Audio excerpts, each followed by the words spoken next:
Cathedral പള്ളിയുടെ പുതിയ വികാരിയായി charge എടുത്തതിൻ്റെ പിറ്റേന്ന് രാവിലെ 6:30 പതിവ് പോലെ ടോണി അച്ഛൻ ദിവ്യബലി അർപ്പിച്ചു. 7:30 കുമ്പസാരക്കൂട്ടിലേക്ക് പോയി. അച്ഛൻ അങ്ങനെ ഒരു ശീലമുണ്ടായിരുന്നു. അതായത് 7:30 കുർബാന കഴിഞ്ഞാൽ ഒരു അരമണിക്കൂർ 8 മണി വരെ അത്യാവശ്യമുള്ളവരെ കുമ്പസാരിപ്പിക്കുന്ന ഒരു പതിവ് തെറ്റിക്കാതെ തന്നെ പുതിയ ഈ ഇടവകയിലും അച്ഛൻ ആ ശീലം തുടരാൻ തന്നെ തീരുമാനിച്ചു. അച്ഛൻ കുർബാനയ്ക്ക് ശേഷം നേരെ കുമ്പസാരക്കൂട്ടിലേക്ക് പോയി. കുറേ സ്ത്രീകളും കുട്ടികളും അവിടെ ക്യൂ നിൽപ്പുണ്ടായിരുന്നു. അവരെല്ലാം കുമ്പസാരിപ്പിച്ച് കഴിഞ്ഞ് അച്ഛൻ എഴുന്നേൽക്കാൻ തുടങ്ങിയപ്പോൾ അതാ ഒരു കുട്ടി ഓടി വന്ന് കുമ്പസാരിക്കാനായി മുട്ടുകുത്തി നിന്നു. അച്ഛന് സ്വാഭാവികമായിട്ട് അല്പം വിഷമവും പ്രയാസവും ദേഷ്യവും എല്ലാം തോന്നിയെങ്കിലും പുതിയ പള്ളിയിലെ ആരുമായും പരിചയപ്പെടാത്ത ഒരു സാഹചര്യത്തിൽ അച്ഛൻ ആ ദേഷ്യമൊക്കെ ഒന്ന് അടക്കി വീണ്ടും കുമ്പസാരം കേൾക്കാനായിട്ട് കാതു കൂർപ്പിച്ചിരുന്നു. അവൻ്റെ പാപങ്ങൾ ഒന്നൊന്നായിട്ട് പറയുവാൻ തുടങ്ങി. അച്ഛാ, ഞാൻ വാസ്തവത്തിൽ ആദ്യ കുർബാന സ്വീകരിച്ചതിൻ്റെ തലേ ദിവസം നന്നായിരുന്നു കുമ്പസാരിച്ചു. അതിനുശേഷം സത്യം പറഞ്ഞാൽ നന്നായി കുമ്പസാരിച്ചിട്ടേ ഇല്ല. ഞാൻ ചെറിയ ചെറിയ പാപങ്ങളൊക്കെ പറയും. അച്ഛന് ബുദ്ധിമുട്ടുണ്ടാകുമെന്ന് വിചാരിച്ച് ഞാൻ നാണവും ഒക്കെ കൊണ്ട് ഞാൻ വലിയ വലിയ പാപങ്ങളൊന്നും പറയാറില്ലായിരുന്നു.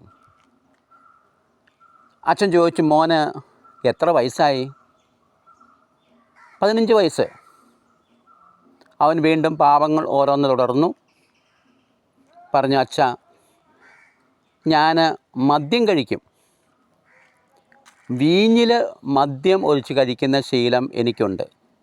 എന്തിനേറെ ദിവ്യബലിയിൽ സംബന്ധിക്കാൻ വരുമ്പോൾ പോലും ഞാൻ മദ്യപിച്ചിട്ട് വന്നിട്ടുണ്ട്.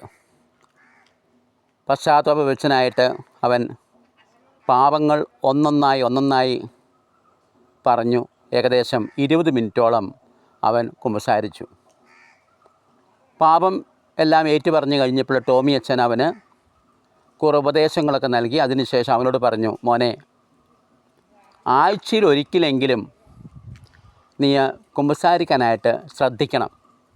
നന്നായിട്ട് ഒരുങ്ങി മനസ്സിലുള്ള പാപങ്ങളെല്ലാം ഏറ്റുപറയണം. അത് നീ അച്ഛനോടല്ല പറയുന്നത്, പിന്നെയോ ഈശോയാണ് പറയുന്നത്. അതുകൊണ്ട് ആഴ്ചയിൽ ഒരിക്കലെങ്കിലും നീ കുമ്പസാരിക്കാനായിട്ട് പുതിയൊരു തീരുമാനമെടുക്കണം. ആഴ്ചയിൽ ഒരിക്കലെങ്കിലും കുമ്പസാരിക്കണം. അപ്പോൾ അവൻ പറഞ്ഞു, അച്ഛനും.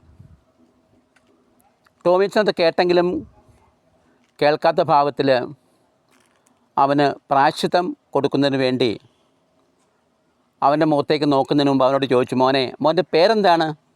അവൻ പറഞ്ഞു, സുസ്മേരവദനായി പറഞ്ഞു, അച്ഛാ, എൻ്റെ പേര് കാർലോ അക്യൂട്ടിസ്. എന്ത്?